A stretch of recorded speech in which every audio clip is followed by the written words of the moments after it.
प्रिय छात्रों, एक बार पुनः आप लोगों का आपके अपने चैनल आदर्श संस्कृत पाठशाला पर स्वागत है।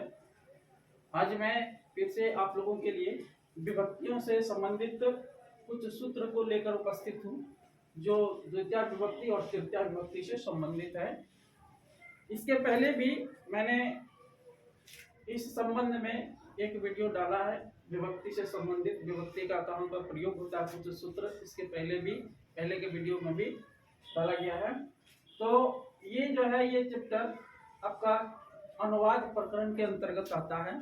इसको अगर हम अच्छी तरह से समझ लेते हैं तो अनुवाद बनाते समय बहुत आसान हो जाता है कि किस विभक्ति का प्रयोग कहाँ पर करना है। तो यहाँ पर देख रहे हैं, पहला सूत्र है द्वितीय विभक्ति से संबंधित, अभितः परितः सर्वतः योगे द्वितीया। इसका मतलब क्या हुआ कि अर्थात अभितः दोनों ओर, परितः चारों ओर, सर्वतः सभी ओर, उभयतः दोनों ओर के योग में द्वितीय विभक्ति होती है। तो यहाँ पर योग का मतलब हुआ कि अगर इनमें से किसी शब्द का प्रयोग हुआ है वाक्य में, तो उसके पहले जो कर्ता के स्थान पर शब्द है वह क्या होता है, द्वितीय विभक्ति में होता है। जैसे यहाँ पर ग्रामम अभितः वृक्षाः सन्ति, ये अभितः के पहले क्या है, ग्रामम है, ये क्या है, कर्ता का स्थान पर है, इसलिए ये जो है ये क्या होगा, द्वितीय विभक्ति में होगा। अभितः का स्थान पर हम इसमें से किसी भी शब्द का प्रयोग कर सकते हैं। तो इसका मतलब हुआ कि ग्रामम अभितः वृक्षाः सन्ति, इसका अर्थ हुआ गांव के दोनों ओर वृक्ष हैं। तो इस तरह से कोई भी शब्द अगर इसमें से प्रयोग होता है तो इसके पहले वाले शब्द में अर्थात कर्ता के स्थान पर हमेशा द्वितीय विभक्ति होगा। उसी तरह से कालागनो रत्यंत संयोगी द्वितीया, कालाघनो रत्यंत संयोगे द्वितीया, इसका मतलब क्या हुआ, अर्थात कालवाची, कालवाची मतलब जो समय के बारे में बतलाता है, और मार्गवाची अर्थात जो मार्ग के बारे में बतलाता है, मार्ग सूचक कोई शब्द है।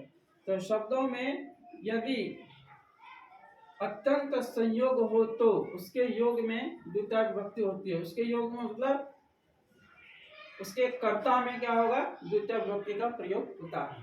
तो जैसे यहाँ पर देखते हैं, मासम व्याकरणम और पठत, तो ये क्या है, मासम क्या है, तो मासम क्या है, काल सूचक शब्द है, समय के बारे में बतलाता है।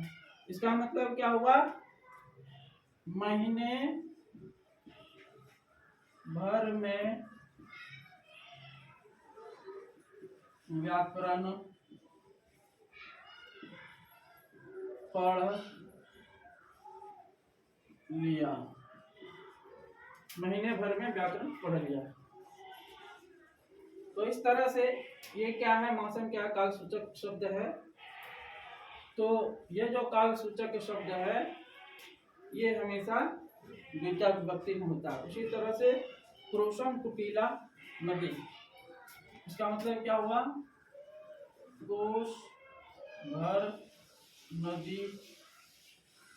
टेढ़ी है, इसका मतलब क्या है, ये क्रोशम कुटीला नदी टेढ़ी, ये दोनों संयोगी वर्ड है, ठीक है। इसलिए ये जो क्रोशम है ये मार्ग सूची शब्द है, मार्ग के बारे में बतलाता है, ठीक है। तो कोश भर नदी टेढ़ी है, इसका मतलब ये जो है क्रोशम शब्द क्या है, ये मार्ग सूची शब्द है, इसलिए इसमें द्वितीय विभक्ति का प्रयोग हुआ है। उसी तरह से यहाँ पर देखते हैं तृतीय विभक्ति। तृतीय विभक्ति में क्या है, तो पहला सूत्र है कर्तरी करण योग्य तृतीया, कर्तरी करण योग्य तृतीया, इसका मतलब कर्मवाच्य के कर्ता और करण, कर्ता में भी और करण, करण का मतलब हुआ जो साधन होता है जिसका चिन्ह से या द्वारा होता है। तो करण कारक में तृतीय विभक्ति होती है। जैसे जैसे यहाँ पर है रामेन बानेन रावणा हता, इसका मतलब हुआ राम के द्वारा बाण से रावण को मारा गया, ठीक है। तो ये क्या है, कर्ता है, किसमें है, तृतीय विभक्ति में है। कर्मवाच्य में, कर्मवाच्य का मतलब जिसमें कर्म की प्रधानता होती है, तो वो क्या होता है, कर्मवाची का वाक्य होता है। मतलब और ये बौनेन क्या है, तो बौनेन एक साधन है, मतलब ये करण कारक है। करण कारक में से का प्रयोग होता है या द्वारा का प्रयोग होता है। किसी भी काम को करने के लिए किसी साधन का जो प्रयोग होता है वो करण कारक होता है। तो इसमें बाण मारने का साधन हुआ बाण, इसलिए इसमें भी मतलब कर्ता में भी और करण कारक में मतलब जो साधन है उस क्रिया को करने के लिए उस दोनों में तृतीया विभक्ति होती है। तो कर्मवाच्य के कर्ता और करण कारक में तृतीया विभक्ति होती है। उसी तरह से सहार्थे तृतीया सहयुक्त अप्रथमे, इसका मतलब क्या हुआ, दोनों का मतलब एक ही है।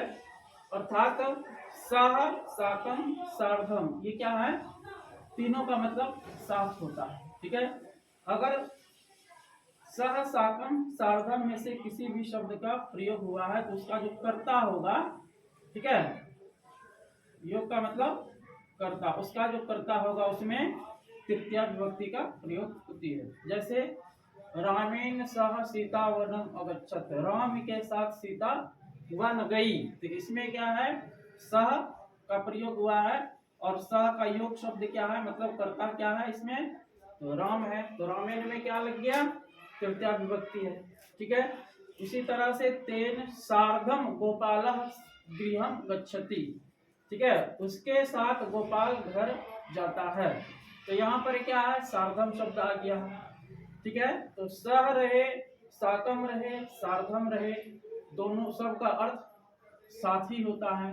तो इस तरह से अगर इनमें से किसी भी शब्द का प्रयोग हुआ है वाक्य में तो उसका जो योग होगा अर्थात कर्ता होगा, कर्ता का स्थान पर जो भी शब्द का प्रयोग होगा वह तृतीया विभक्ति में होगा।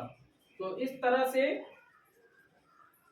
हमने ये चार सूत्र देखा, द्वितीय विभक्ति और तृतीय विभक्ति से संबंधित, और इसके पहले भी हम कुछ सूत्र की व्याख्या कर चुके हैं जो आपके मतलब ये 2 या 3 नंबर के लिए व्याख्या करने के लिए आता है। इसके बाद जो अनुवाद प्रकरण में इसका यूज होता है वो भी आपके लिए बहुत मायने रखता है, बहुत मदद करेगा अगर इस सूत्र को हम अच्छी तरह से समझ लेते हैं तो।